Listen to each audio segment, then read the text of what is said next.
La lluvia golpeaba contra las ventanas del Hospital General San Rafael con una intensidad que parecía reflejar la tensión que se vivía en los pasillos. Era una noche de octubre de 2019, y la doctora Elena Márquez caminaba por el área de urgencias con la misma determinación que había caracterizado a sus últimos 15 años de carrera médica.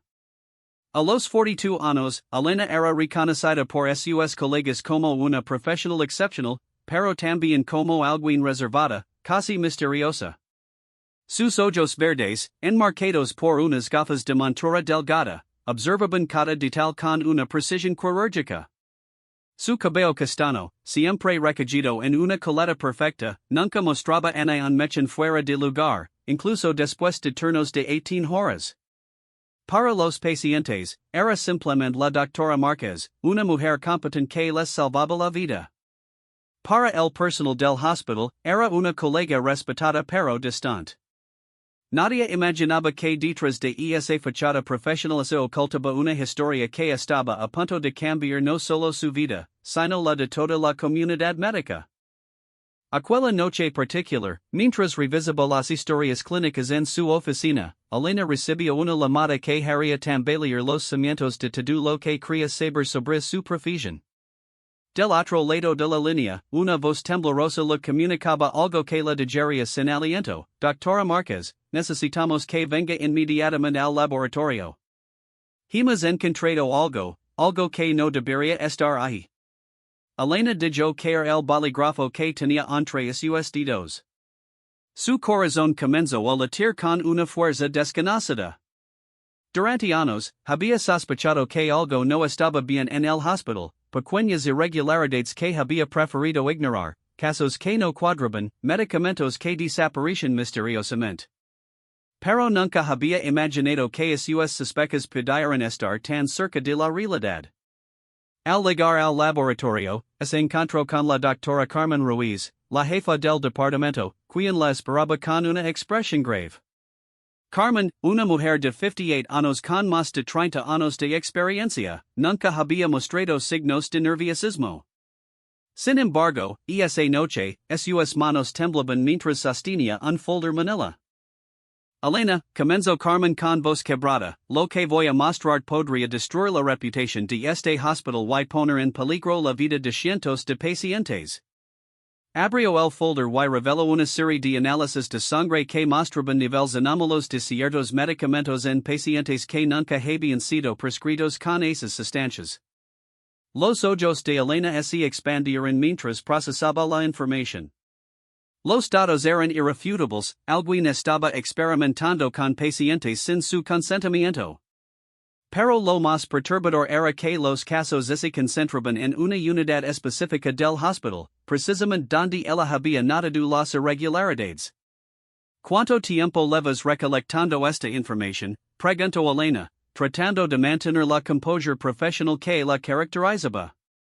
6 meses, respondió Carmen. Al principio pensé que eran errores de laboratorio, pero los patrones son demasiado consistentes. Elena, creo que tenemos un problema mucho más grande de lo que imaginamos. Elena tomó el folder con manos firmes, aunque por dentro sentía como si el mundo se desmoronara.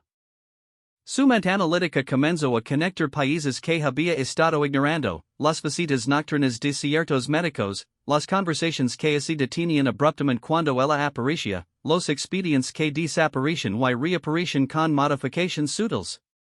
Carmen, dijo Elena después de un largo silencio, necesito que me muestres todo lo que tienes. Cada análisis, cada irregularidad, cada sospecha. Si lo que estás sugiriendo es cierto, no podemos permitir que continúen un día más. Carmen asintió y la condujo a su oficina privada, donde había estado recolectando evidencia de forma clandestina.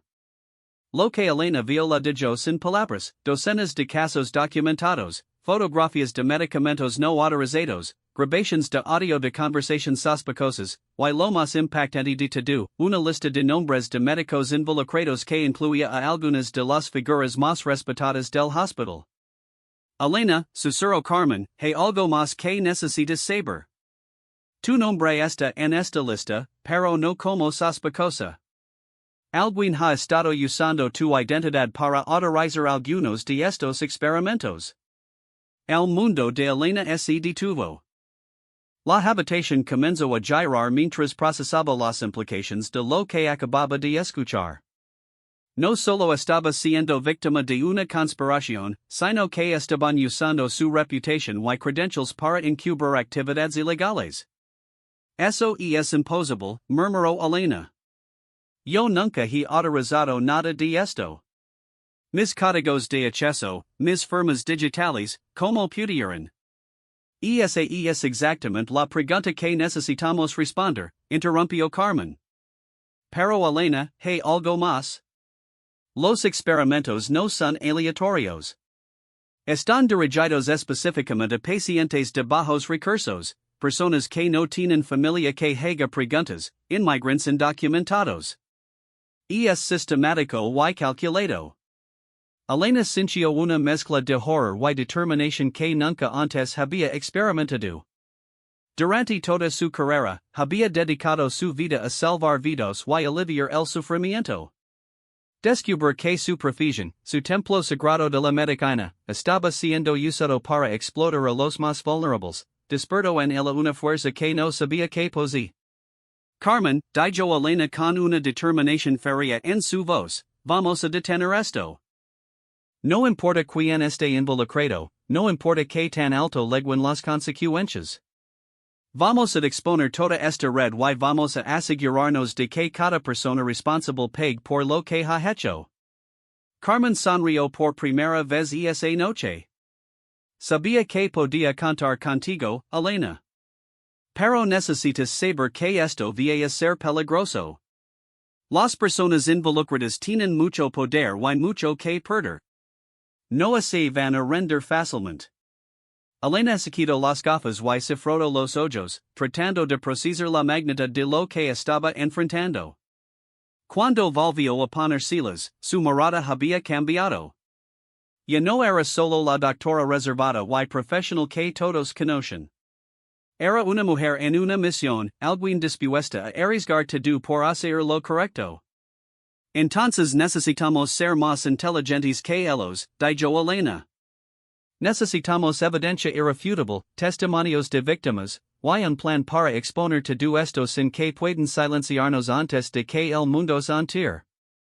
Esa noche, mientras Elena regresaba a su apartamento en el centro de la ciudad, su mente no podía dejar de procesar todo lo que había descubierto. Las calles vacías y la lluvia persistente creaban una atmósfera que reflejaba perfectamente su estado emocional, sombría, pero con una determinación inquebrantable. Al llegar a su hogar, Elena se dirigió directamente a su estudio personal. Por primera vez en años, no se cambió su uniforme médico antes de sentarse en su escritorio. Tomó una libreta nueva y comenzó a escribir todo lo que recordaba, cada detalle, cada sospecha que había tenido durante los últimos años. Mientras escribía, Elena comenzó a darse cuenta de que las señales habían estado ahí todo el tiempo. Recordó conversaciones extrañas, comportamientos inusuales de ciertos colegas, pacientes que mejoraban o empeoraban de maneras inexplicables. Todo comenzaba a tener sentido, y ese entendimiento le llenaba tanto de determinación como de culpa por no haber actuado antes. Su teléfono sonó a las 3 de la madrugada. Era un número desconocido, pero Elena decidió contestar. Una voz distorsionada lo dijo, Doctora Márquez, sería muy inteligente de su parte olvidar lo que vio esta noche. Algunas verdades son demasiado peligrosas para ser conocidas. Elena colgó inmediatamente, pero su determinación solo se fortaleció.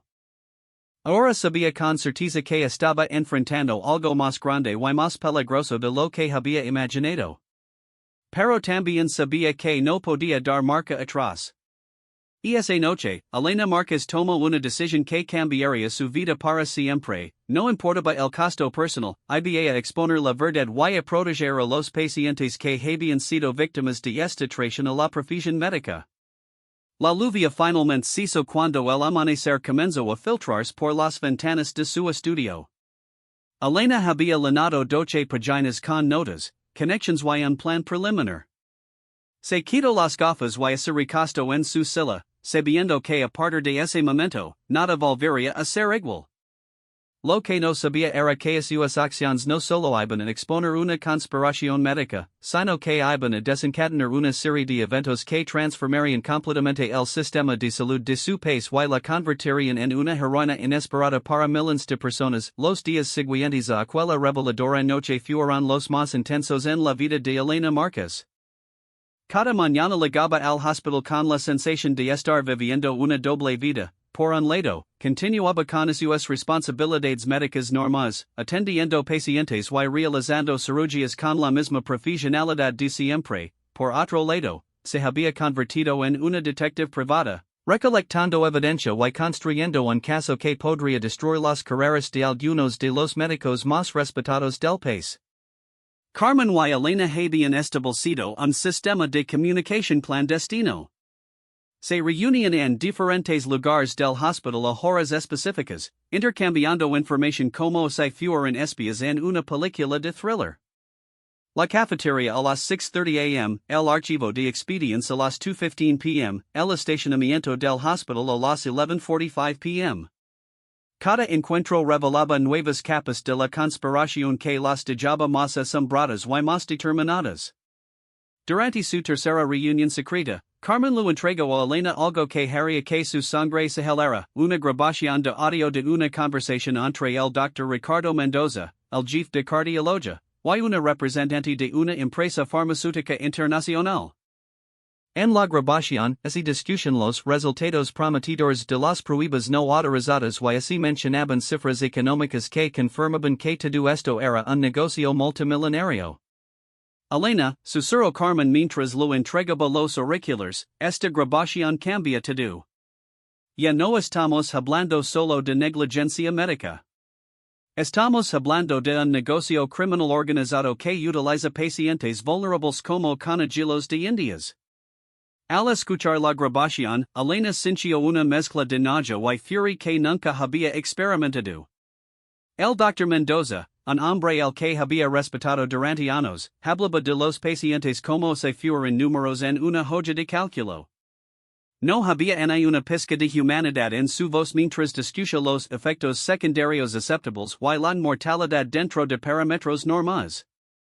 Carmen, dijo Elena después de escuchar la grabación completa, necesitamos más que esto. Necesitamos evidencia física, documentación, y lo más importante, necesitamos testimonios de las víctimas. Ahí es donde se complica, respondió Carmen. La mayoría de los pacientes afectados ni siquiera saben que fueron parte de estos experimentos. Y aquellos que podrían sospechar algo, muchos de ellos ya no están con nosotros. Elena entendió inmediatamente las implicaciones de esas palabras. No solo estaban experimentando con personas inocentes, sino que algunos de estos experimentos estaban siendo fatal. La determinación en sus ojos se intensificó hasta convertirse en algo casi feroz. Entonces vamos a hacer que hablen los vivos, declaró Elena.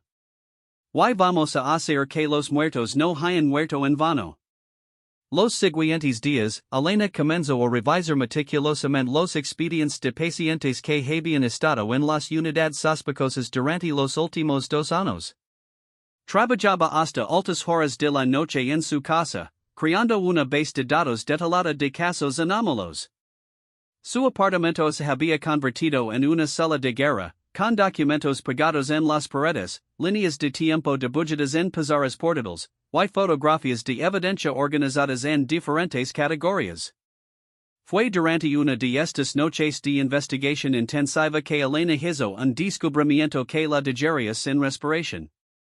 Entre los expedientes, encontró el caso de María González, una mujer de 34 años que había llegado al hospital con una apendicitis simple. Según su expediente, había recibido una cirugía rutinaria y había sido dada de alta 3 días después en perfecto estado de salud. Sin embargo, los análisis de laboratorio que Carmen había recolectado mostraban que María había sido sometida a pruebas experimentales durante su estancia. Lo que más perturbo a Elena fue que María había regresado al hospital 2 semanas después con complications severas que no tenían explicación médica lógica baida en su cirugía original. Había muerto 3 días después de su segunda admisión, y la causa oficial de muerte había sido catalogada como complications postquirúrgicas inesperadas. Elena sabía que tenía que encontrar a la familia de María. No solo para obtener información, sino porque sentía una responsabilidad moral de decirles la verdad sobre lo que realmente le había pasado a su ser querido. La búsqueda la llevó hasta un barrio de clase trabajadora en las afueras de la ciudad. La casa de los González era pequeña pero bien mantenida, con un jardín frontal lleno de flores que claramente habían sido cuidadas con amor. Cuando Elena tocó la puerta, fue recibida por un hombre mayor que inmediatamente reconoció como el padre de María por las fotografías en el expediente médico. Señor González, preguntó Elena con voz suave. Soy la doctora Elena Márquez del Hospital San Rafael. Me preguntaba si podríamos hablar sobre María. La expresión del hombre cambió instantáneamente. El dolor en sus ojos era palpable, pero también había algo más, esperanza. ¿Ha descubierto algo nuevo sobre lo que le pasó a mi hija, doctora? Elena sintió un nudo en la garganta. Señor González, creo que su familia merece saber la verdad sobre lo que realmente le pasó a María. Durante las siguientes 2 horas, Elena lo explicó cuidadosamente al señor González y a su esposa todo lo que había descubierto. Les mostró las evidencias, les explicó los experimentos no autorizados, y les aseguró que estaba trabajando para exponer a los responsables. La reacción de los padres de María fue devastadora.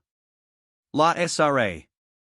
González colapsó en lágrimas, mientras que su esposo se llenó de una ira justificada que Elena pudo entender perfectamente.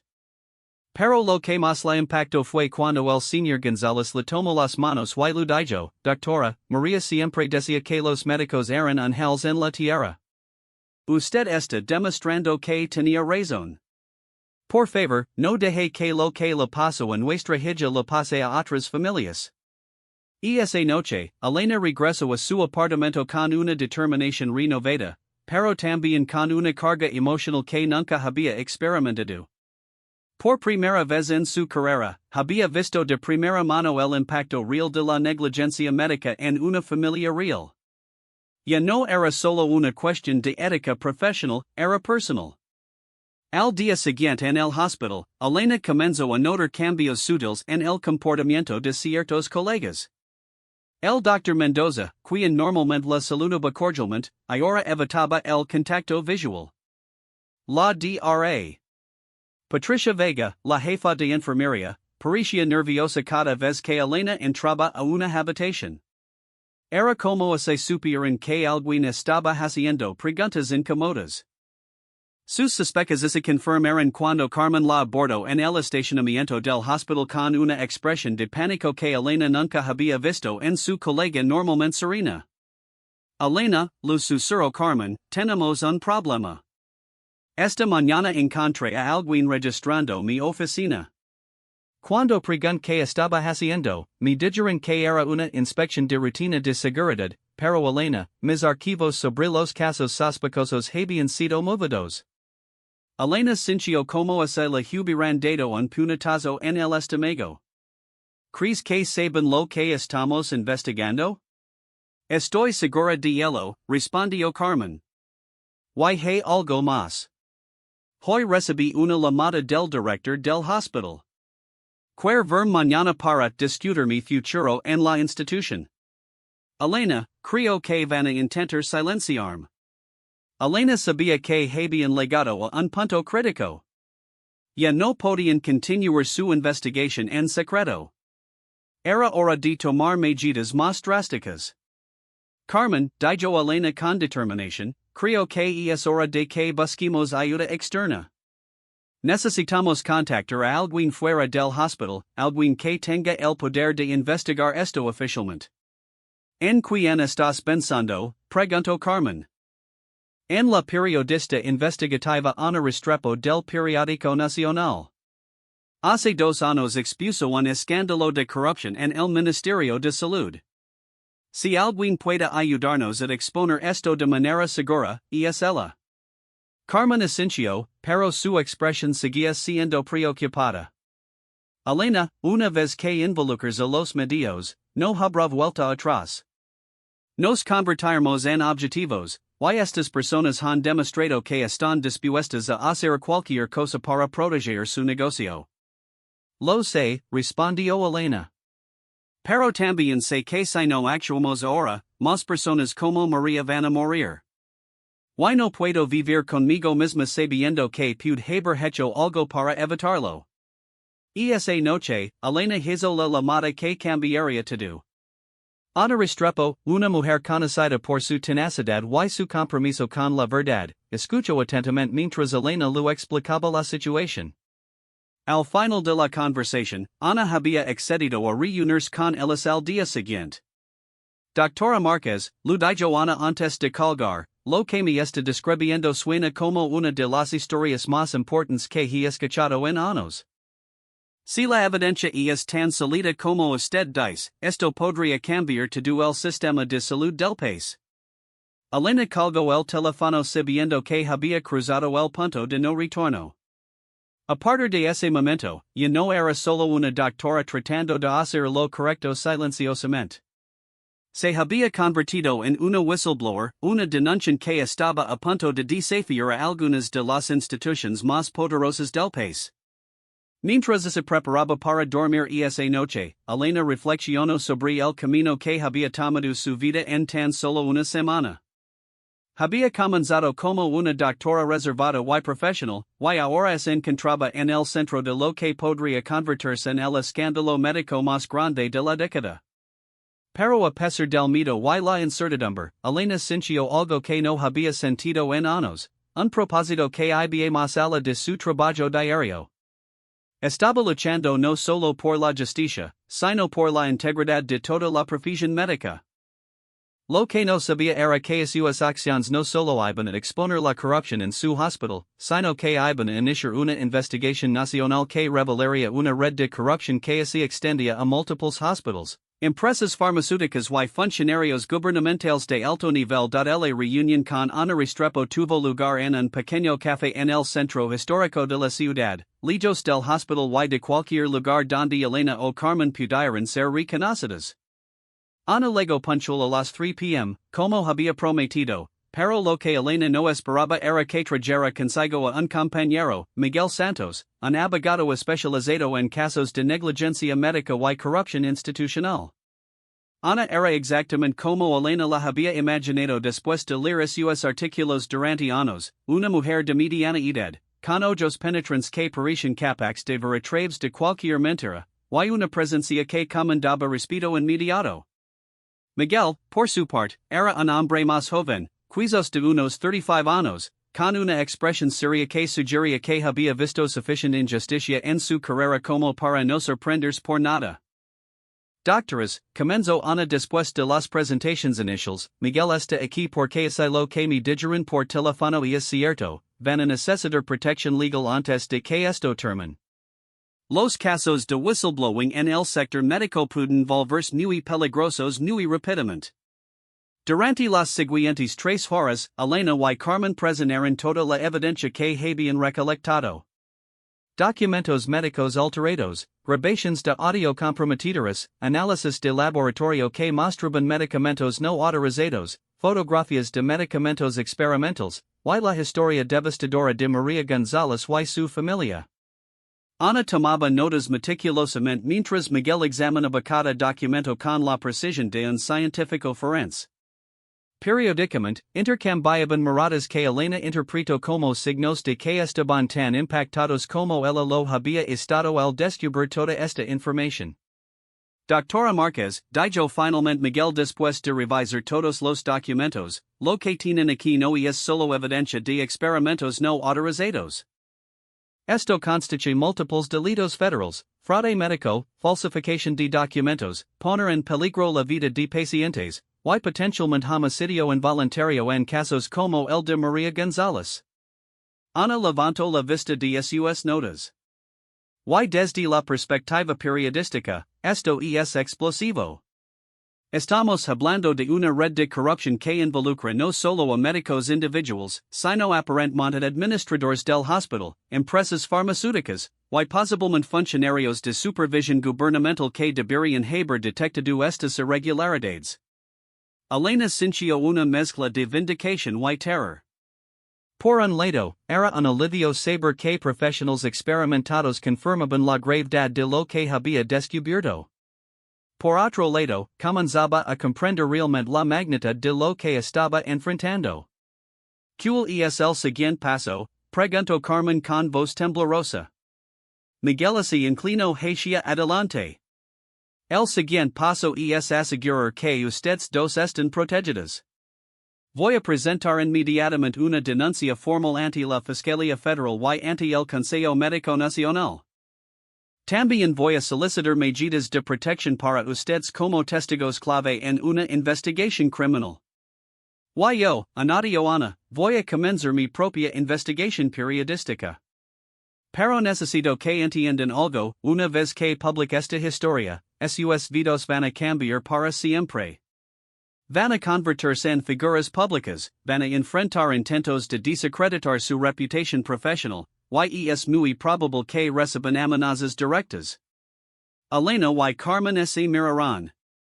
Era el momento de la verdad. Podían retroceder ahora, intenta resolver esto internamente en el hospital, y probablemente ver cómo todo se cubría silenciosamente.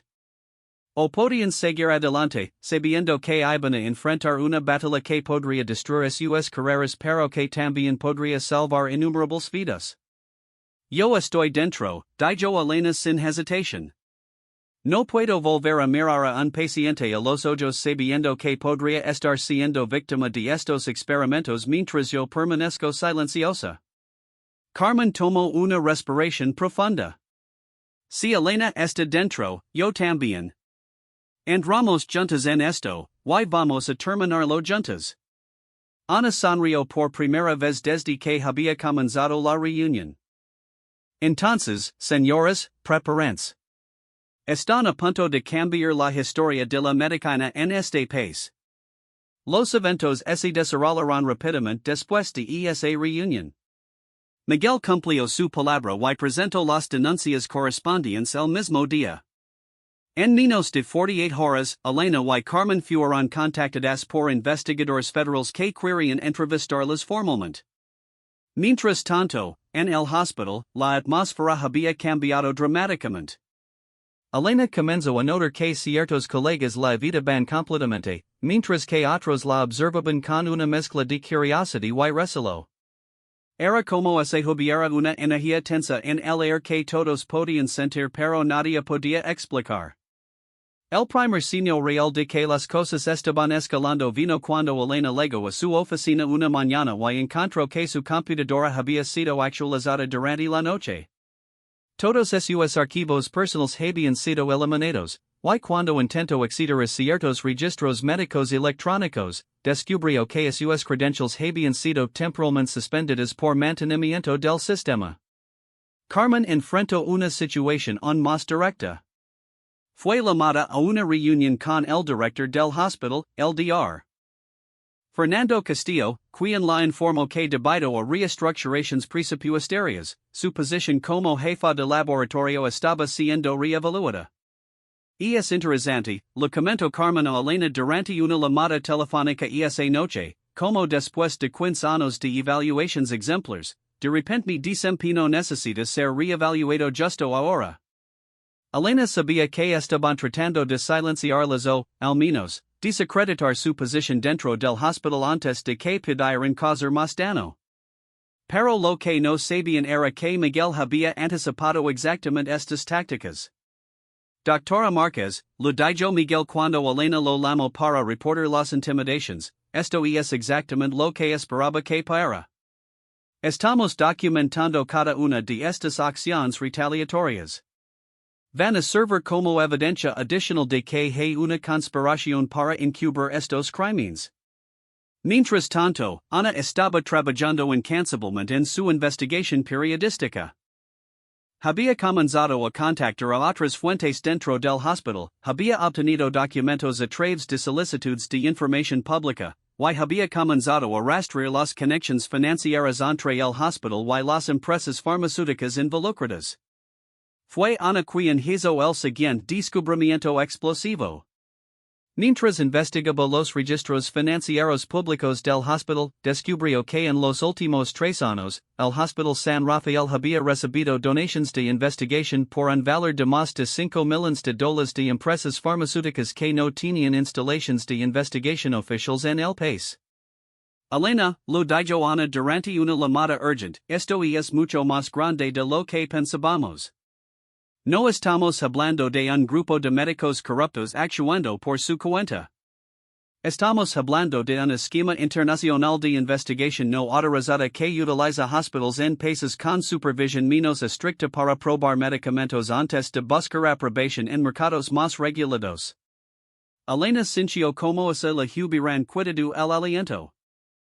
Estás diciendo que nosotros, nuestros pacientes, hemos estado siendo utilizados como laboratorio de pruebas para empresas internacionales? Eso es exactamente lo que estoy diciendo, confirmó Ana. Y hay evidencia de que esto no se limita a su hospital. Estoy encontrando patrones similares en por lo menos otros 5 hospitales en el país.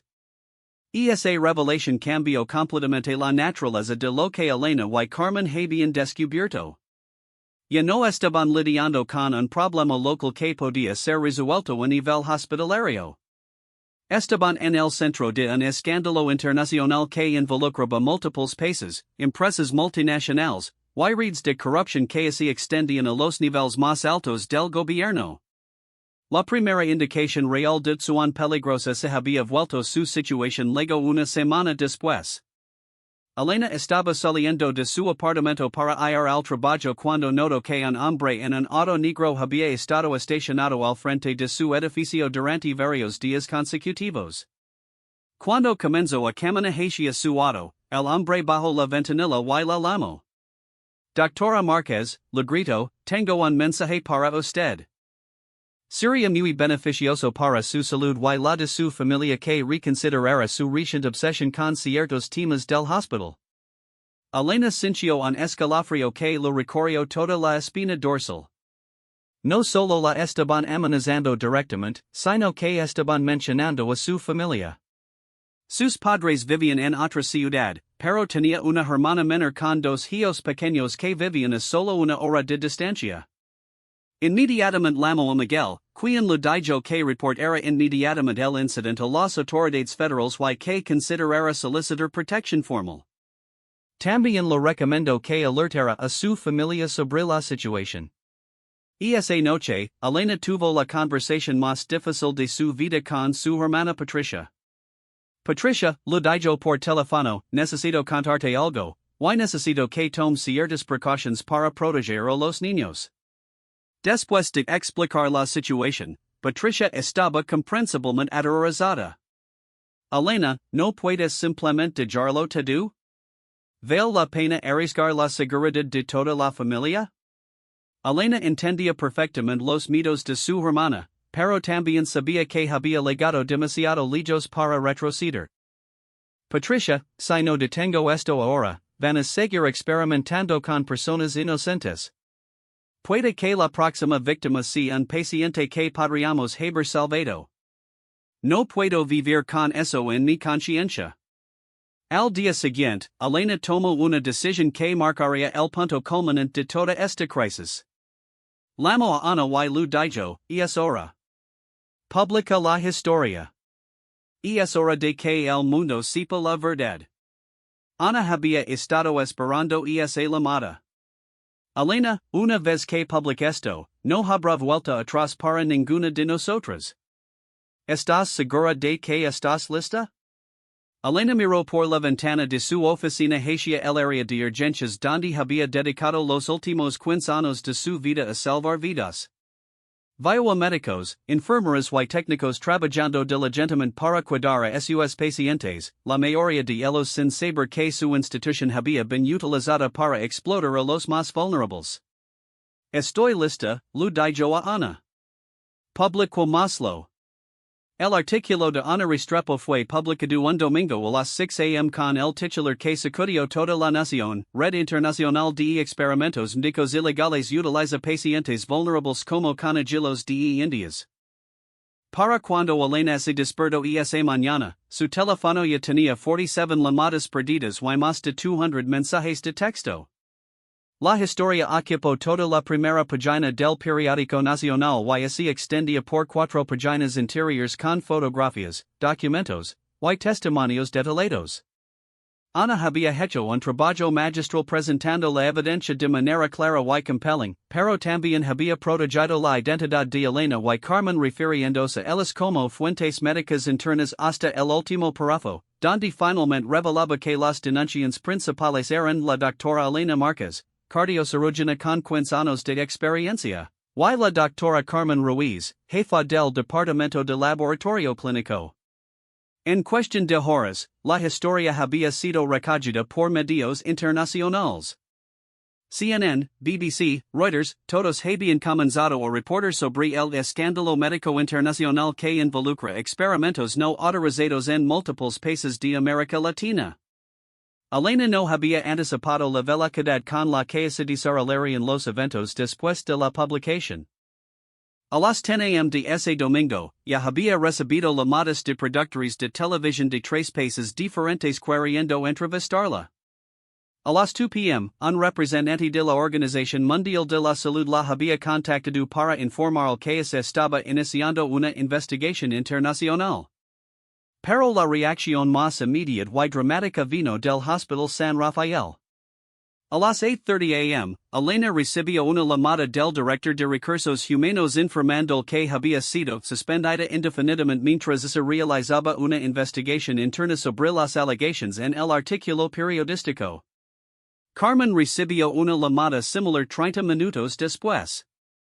Elena, lo dijo Carmen durante una llamada telefónica esa tarde, nos acaban de convertir en parias profesionales.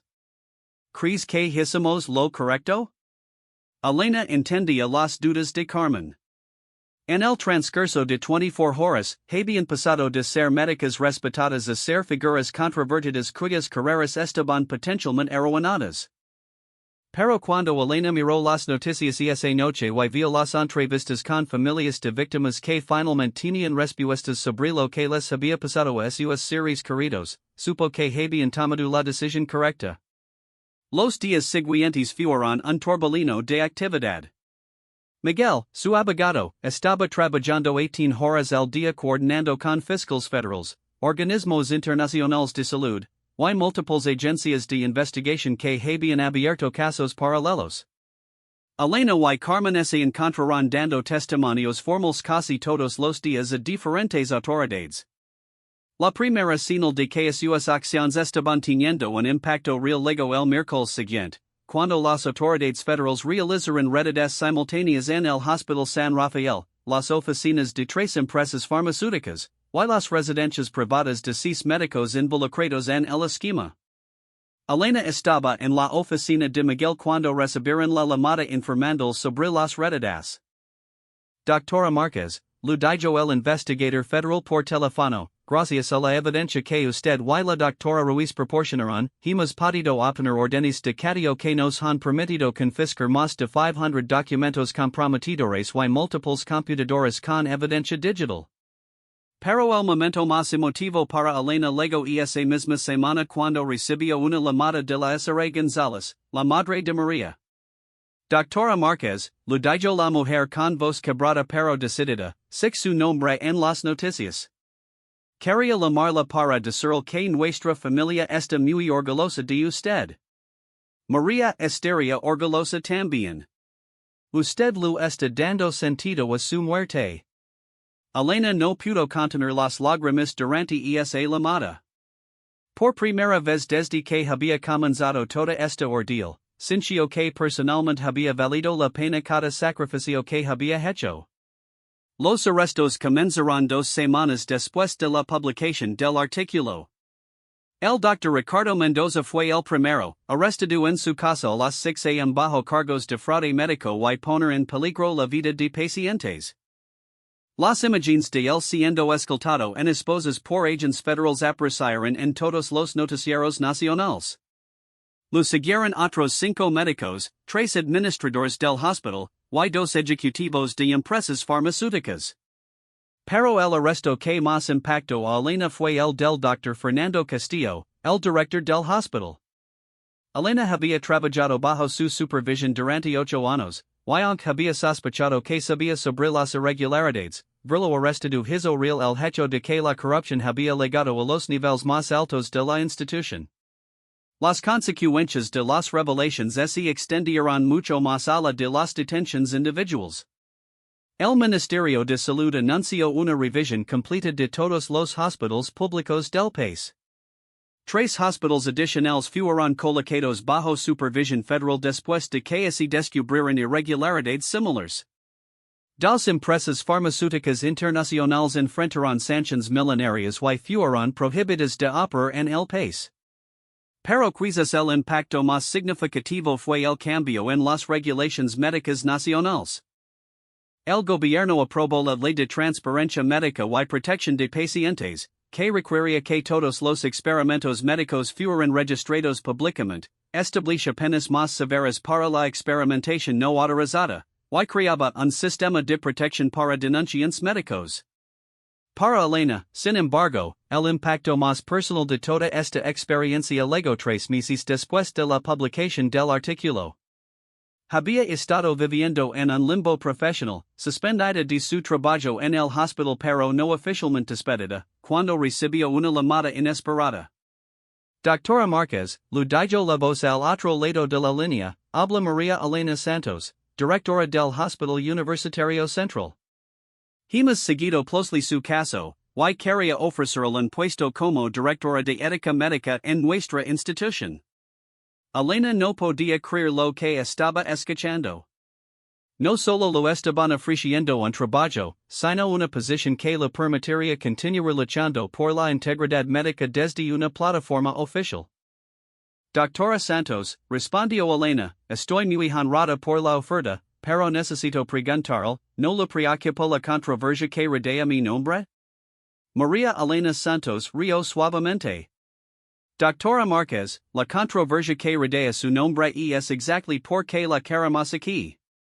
Necesitamos profesionales que tengan el valor de defender lo que es correcto, incluso cuando es difícil. Elena aceptó la posición inmediatamente. Carmen también recibió múltiples ofertas de trabajo, incluyendo una de una organización internacional de salud que quería que dirigiera un programa de supervisión de investigación médica en países en desarrollo. Pero más allá de las oportunidades profesionales, tanto Elena como Carmen comenzaron a recibir algo que no habían esperado, reconocimiento público. Elena fue invitada a dar conferencias en universidades médicas sobre ética profesional. Carmen recibió un premio de una organización de derechos de pacientes. Ambas fueron nombradas Mujeres del Año por una revista nacional. Sin embargo, el momento más significativo para Elena llegó un año después de la publicación del artículo original. Estaba dando una conferencia en una universidad médica sobre la importancia de la denuncia ética cuando una estudiante levantó la mano. Doctora Márquez, le preguntó la joven, ¿alguna vez se arrepiente de haber expuesto todo esto?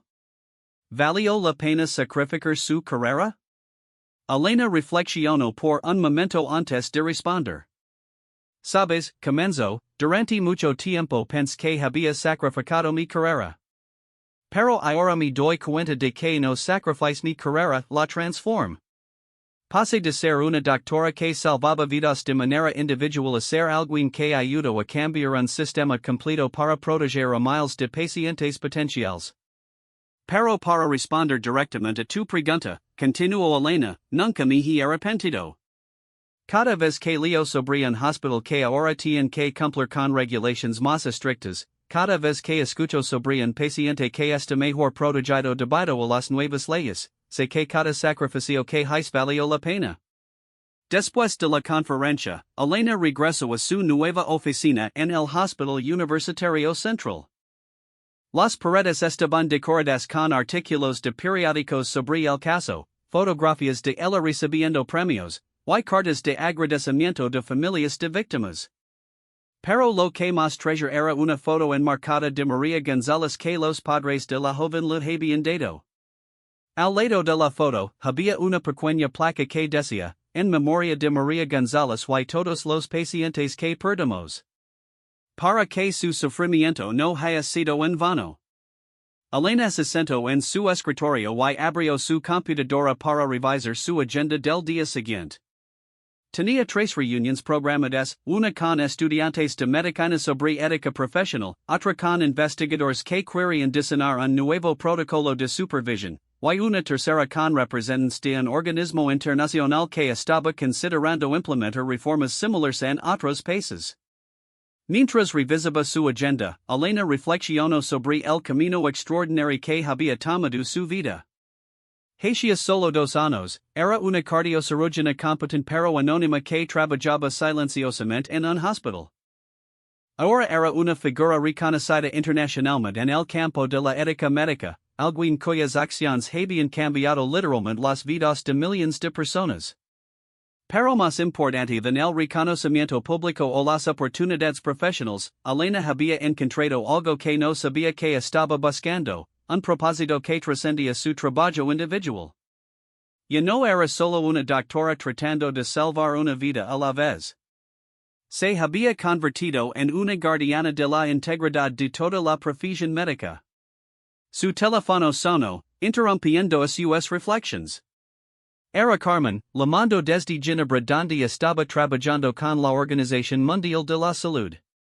Elena, lo dijo Carmen con excitement en su voz, acabamos de recibir un reporte de Brasil.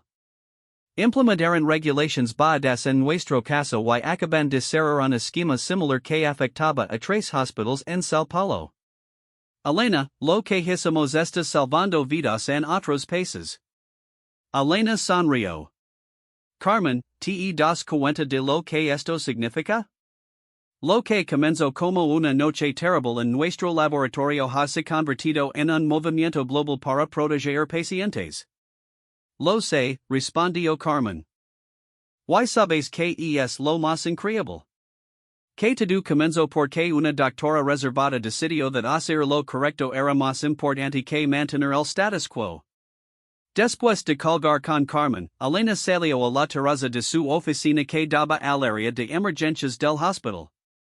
Observó a médicos, enfermeras y técnicos trabajando diligentemente para cuidar a sus pacientes, pero ahora sabía que lo hacían dentro de un sistema que había sido reformed para proteger mejor tanto a los pacientes como a los profesionales éticos.